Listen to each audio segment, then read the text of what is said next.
안녕하세요. 오늘은 리플렉션 추론 방법론에 대해서 알아볼 건데요. 지난 시간에도 리플렉션에 대해서 배웠죠. 지난 시간에 배웠던 리플렉션은 베이직 리플렉션이었습니다. 오늘은 두 번째 시간인 이 리플렉션인데요. 무엇이 다른지 한번 알아보도록 할게요. 우선 왼쪽이 지난 시간에 배웠던 베이직 리플렉션인데요. 일단 철자부터 다르죠. 리플렉션 그리고 여기도 리플렉션. 근데 이거는 스펠만 약간 다르고 의미는 똑같은 겁니다. 제가 알아보니까 오른쪽에 리플렉션 이것은 영국에서 조금 사용되는 스펠이라고 하더라고요. 미국에서는 주로 이 리플렉션이 많이 사용이 되고요. 이 두 추론 방법론의 다른 점은 없고요. 기본적으로 같고 이 베이직 리플렉션은 이것을 단순하게 표현을 했습니다. 유저의 리퀘스트에 대해서 답변을 제너레이트하고 제너레이트한 답변이 이니셜 리스폰스죠. 이것을 다시 검토를 해서 검토 결과를 내오는 거죠. 그래서 어느 부분은 좋았고 어느 부분은 조금 부족하고 한 그런 리플렉션 내용을 가지고 와서 다시 이 제너레이터에 전달을 하는 겁니다. 그러면 처음에 만들었던 답변과 그 다음에 이 리플렉션을 참조해서 LLM이 좀 더 나은 답변을 만들어내게 되는 거죠. 이 과정을 N 타임 반복하는 그런 구조입니다. 그런데 반해서 오른쪽은 Reflection Actor라고 되어 있죠. 이 액터 부분이란 것이 새로 추가가 된 것입니다. 유저의 리퀘스트에 대해서 리스폰스를 만들어내는 것 그리고 이니셜 리스폰스를 만들어내는 것 여기까지는 똑같고요. 그 다음에 여기서 툴을 사용할지 말지에 대해서 결정을 합니다. 그래서 이니셜 리스폰스 플러스 툴을 통해서 얻은 답을 리바이서가 이 리플렉션을 하는 거죠. 그래서 그 리플렉션한 결과가 여기 나오게 되고요. 이 결과를 토대로 다시 툴을 사용할지 안 할지 결정을 해서 좀 더 나은 답변으로 업데이트를 하고요. 이 과정을 n번 반복한 후에 유저에게 답변을 주는 겁니다. 오른쪽의 리플렉션은 툴을 사용하는 것이 다르죠. 이것은 기존의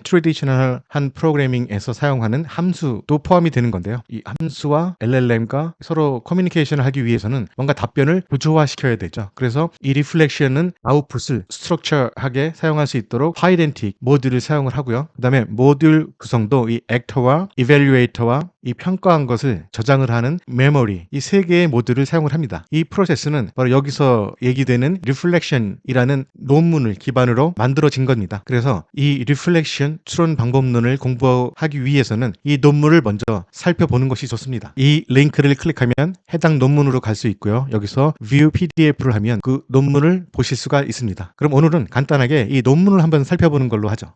제가 이 논문을 공부하는 방법은 이 논문을 스크린샷을 해서 챗GPT에 복사해 놓고 그 부분에 대해서 설명해 주세요 라고 얘기를 하면 자세히 설명을 합니다. 그래서 이 내용들을 세세하게 살펴볼 필요는 없고요. 여러분도 조금 더 자세하게 알고 싶으시면 이런 방법으로 공부를 하시면 되고요. 저는 이 랭그래프의 소스 코드를 이해하기 위해서 기본적으로 알아야 될 개념들만 한번 공부를 해보도록 하겠습니다. 처음에 들어가는 말인 abstract 부분에서 알아두어야 할 개념은 이 바로 trial and error입니다. LLM에게 어떤 질문을 하면 처음부터 완벽한 답변을 얻기가 힘들죠. 그리고 처음에는 틀린 답변을 내오기도 하고요. 이런 처음의 시행착오에 대해서 다시 성찰하고 즉 이 리플렉션을 하고 그것을 빠르고 효율적으로 학습하는 그런 과정이 필요한데요. 이것을 기존의 강화학습 즉 reinforcement learning을 기반으로 하게 되면 엄청나게 많은 학습 데이터가 필요하고 또 모델을 튜닝하는 그런 비용도 아주 높습니다. 그래서 여기에 강화학습을 통해서 가중치까지 변경을 하게 되는 건데요. 이게 가중치를 변경하지 않고 언어적인 피드백을 통해서 에이전트를 강화하는 그런 방법이 바로 이 리플렉션 논문에서 제시하는 방법입니다. 즉 어떤 대답이 불충분할 때 혹은 틀렸을 때 거기에 대해서 그 피드백을 따로 언어로 요약을 하고요. 이런 self-reflective 텍스트는 에피소딕 메모리에 저장이 되게 됩니다. 그리고 이 메모리를 참고해서 다음 시도에서는 더 나은 결정을 할 수 있게 만듭니다. 이것은 소프트웨어적인 강화학습이죠. 이전에 이 강화학습은 가중치를 변경하는 이 모델 자체를 수정하는 방법이었다면 이 논문에서 제공하는 것은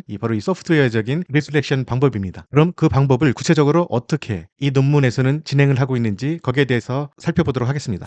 인트로덕션 부분에서도 앱스트랙션에서 얘기한 부분이 반복이 되는데요. 여기서 제 눈길을 끈 것은 이 리플렉션의 핵심 제안 부분은 방금 전에 살펴본 것과 같습니다. 그리고 이것은 사람이 무언가 실패한 후에 반성하고 다시 시도하고 하는 것과 유사한 방식으로 진행된다는 이 부분이 바로 핵심입니다. 사람도 어떤 일을 한 후에 그것을 뒤돌아보고 뭔가 충분하지 않은 결과가 나왔을 경우 어떤 부분이 잘못됐는지 어떤 부분을 개선할 수 있는지 그 부분을 반성한 후에 다시 시도하면 더 좋은 결과를 얻게 되죠. 그 개념을 도입한 게 바로 이 리플렉션 추론 방법론입니다. 리플렉션을 하는 부분들은 단순한 성공이냐 실패냐를 판단하는 것도 있고 자주 발생하는 그런 실수에 대한 규칙을 파악하는 것도 있습니다. 휴리스틱스라고 하는데요. 그리고 프로그래밍을 하게 될 경우에는 유닛 테스트를 생성해서 테스트를 하는 그런 방법도 있죠. 이런 피드백들을 전부 자연 자연어로 요약해서 메모리에 저장한 후에 그 다음에 활용을 하게 되는 겁니다. 방법의 장점은 가볍다는 것이고요. 즉 LLM을 파인 튜닝해서 가중치를 변경하지 않고 사용할 수 있다라는 것이고 정밀한 피드백이 가능하다라는 것입니다. 문장으로 표현을 하기 때문에 우리 인간이 알아듣기도 쉽죠. 바로 그게 해석 가능성 부분이고요. 그리고 메모리에 저장을 해서 나중에도 확인을 할 수가 있습니다. 그리고 인간이 해석이 가능하기 때문에 미래 행동에 대한 힌트를 제공을 할 수도 있죠. 이것은 LLM과 인간 모두에게 적용이 되는 겁니다. 하지만 단점으로는 리플렉션 기능도 LLM을 통해서 이루어지기 때문에 LLM의 성능에 저하가 됩니다. 그리고 AI의 특징인 항상 같은 질문에 대해서 같은 답변을 내놓지는 않죠. 그 의미는 무엇이냐면 가끔 기대와 다른 결과가 나올 수도 있다는 겁니다. 즉 성공 보장이 없다는 겁니다. 이것은 LLM 성능이 좋아질수록 점점 성공 확률이 높아지는 거겠죠. 리플렉션 추론 방법론이 기여한 부분은요. 리플렉션 이 폴리시를 메모리로 표현하는 새로운 언어 강화 학습 방법을 제안했다는 것이고요. LLM의 리플렉션 능력을 통한 효율적인 학습 가능성을 검증했다는 것입니다. 그리고 다양한 작업에서 기존 방식 대비 성능 향상이 확인이 됐다는 것이고요.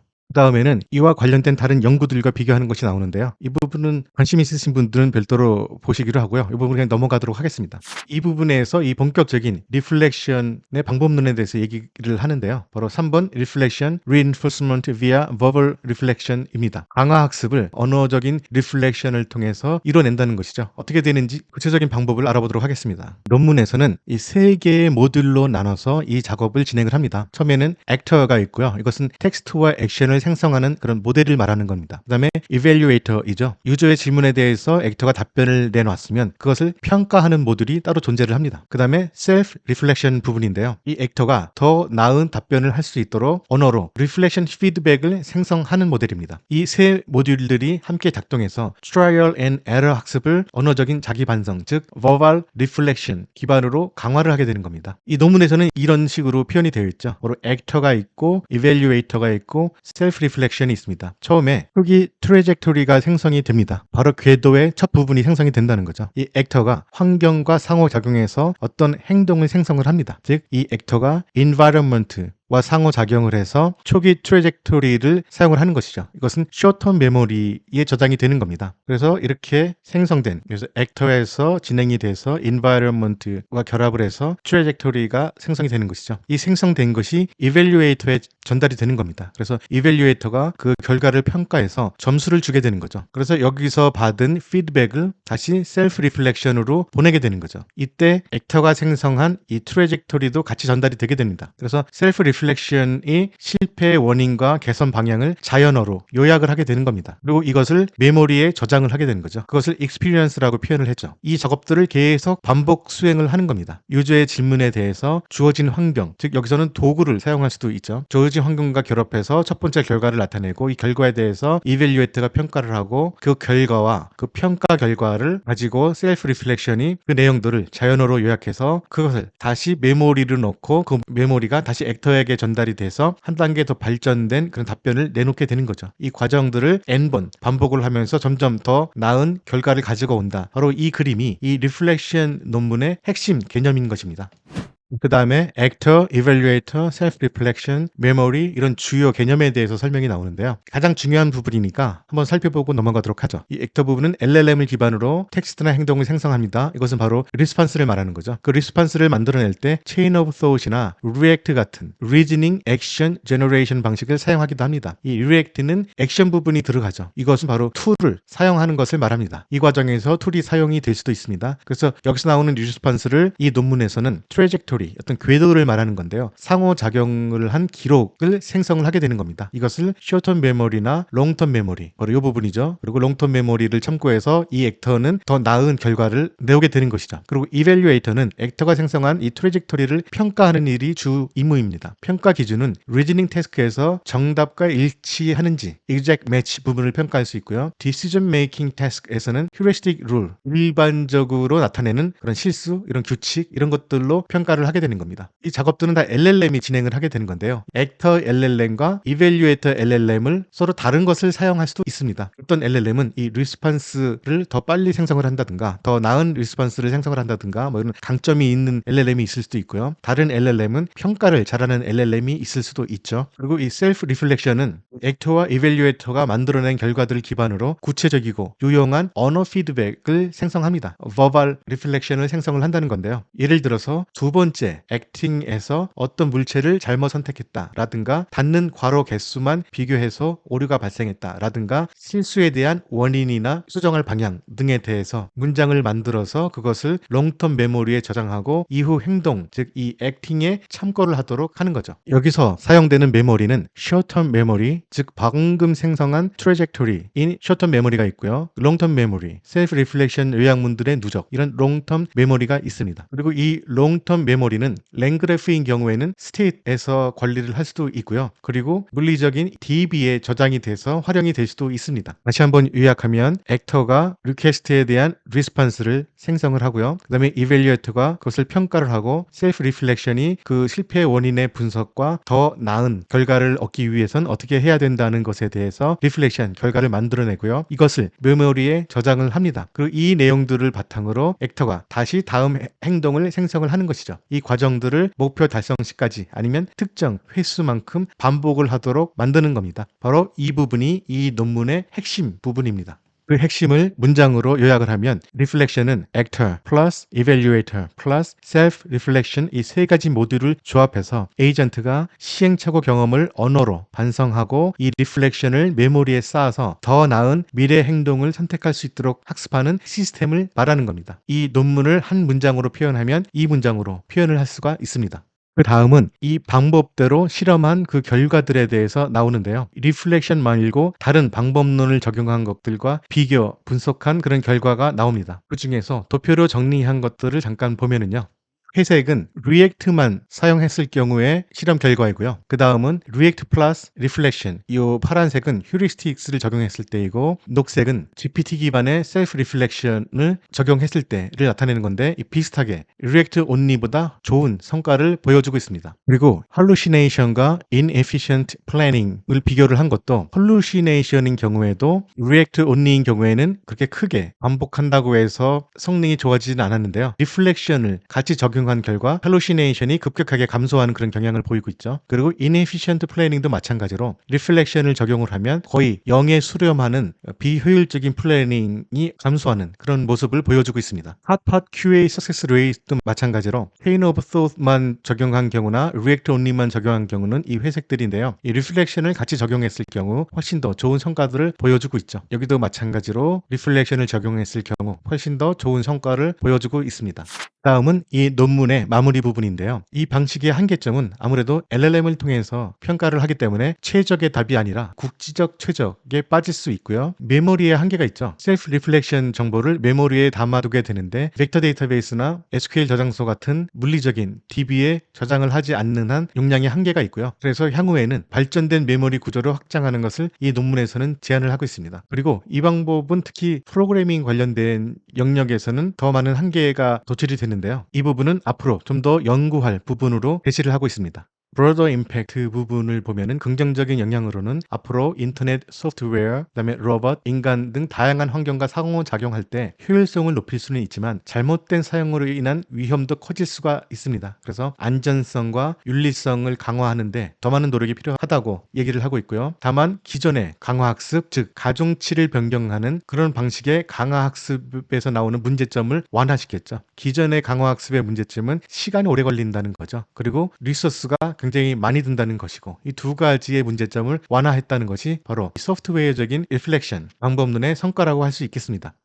이제 마무리를 하면요. 이 논문에서 제시하는 이 리플렉션 추론 방법론은 verbal reinforcement 언어 기반 강화 학습을 통해서 에이전트가 과거 실수에서 스스로 학습하게 만드는 새로운 접근 방식을 제안을 했고요. 기존의 결정 기반 에이전트, decision making 에이전트보다 월등히 높은 성능을 보여주었습니다. 그리고 셀프 리플렉션을 이용하면 이 에이전트는 시행착오를 통해서 이를 빠르게 개선할 수 있고요. 앞으로는 verbal learning이나 off policy exploration 기법처럼 전통적인 강화 학습에서 검증된 더 진보된 기법들과 리플렉션을 결합하면 훨씬 더 좋은 성과를 낼 수 있을 것이라고 제안을 합니다. 그리고 이 방법을 통해서 프로그래밍을 할 때 리플렉션 기반 코드 생성 실험을 수행할 때는 생성된 코드를 실행하기 전에 반드시 안전성 검증을 해야 하고요. 즉 요즘 유행하는 바이브 코딩이 그 예 중에 하나인데요. 바이브 코딩을 통해서 어떤 코드를 만들어 내면 이것이 원하는 동작을 제대로 한다고 하더라도 그 안전성 검증을 반드시 해야 한다는 겁니다. 왜냐하면 생성된 코드는 자동으로 검증되지 않기 때문에 이 잘못된 코드가 실행될 경우 예기치 않은 위험이 생길 수가 있기 때문입니다. 마지막으로 이 논문을 요약을 하면요. 리플렉션은 기존 강화 학습의 한계를 언어 기반 자기 반성으로 극복하려는 혁신적인 방법입니다. 하지만 여전히 로컬 미니마, 메모리 관리, 코드 생성의 한계 등은 존재하며 미래 연구에서는 더 정교한 메모리 구조나 안전성을 고려한 그런 개선이 필요하다는 말로 이 논문은 힘매짐을 하고 있습니다.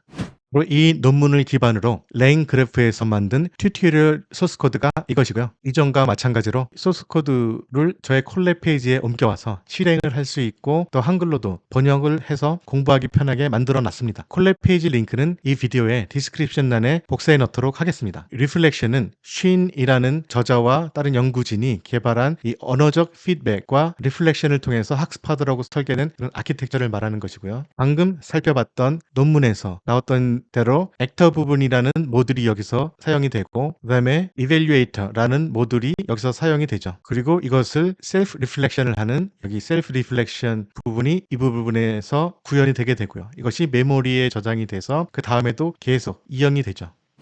그 부분이 바로 여기에서 설명이 되고 있는데요. 여기에서는 세 가지 메인 컴포넌트가 있는데 바로 액터와 external evaluator 그리고 episodic memory 이렇게 세 가지 모듈이 필요하고 랭그래프 튜토리얼의 코드에서는 마지막 두 가지 구성 요소 즉 evaluator와 episodic memory 이 부분은 태스크별로 매우 다르므로 여기에서는 액터에 중점을 둬서 빌드를 하고 있습니다. 이 external evaluator와 episodic memory 부분은 아주 간단하게 처리를 하고 있습니다. 이 부분에 대해서 연구하는 부분은 별도로 진행이 되고 있어요. 바로 LLM이 제공한 답변에 대한 평가 부분이 어플리케이션을 개발할 때에는 굉장히 중요하게 대두가 되는데요. 이 부분을 따로 연구해서 프레임워크로 만들어진 제품들이 많이 있습니다. 그 중에서도 라가스라고 하는 이밸류에이션 프레임워크가 있는데요. 바로 이 프레임워크가 이 두 번째 이밸류에이터 부분을 디테일하게 구현을 하는 그런 프레임워크를 말하는 겁니다. 그리고 이 메모리 부분도 랭그래프에서는 스테이트를 관리를 하기 때문에 어느 정도 메모리 내에서 관리하는 부분은 구현이 되고 있지만 데이터베이스를 이용하면 훨씬 더 많은 정보를 관리를 할 수가 있겠죠. 그 부분은 바로 RAG라고 하는 Retrieval Augmented Generation 분야에서 함께 연구가 되고 있는 거죠. 그래서 이 세 가지를 완벽하게 구현을 하려면 Evaluation 부분과 이 메모리 부분이 해결되어야 될 과제이고요. 이것은 앞으로 AI 어플리케이션 개발이 풀어나가야 될 과제라고 저는 생각을 합니다. 그럼 오늘은 이렇게 리플렉션의 논문을 한번 살펴봤고요. 랭그래프에서는 과연 이 논문을 바탕으로 어떻게 소스 코드를 구현했는지 다음 시간에 알아보고 직접 실행도 해보도록 하겠습니다. 그럼 다음 시간에 다시 뵙겠습니다. 감사합니다.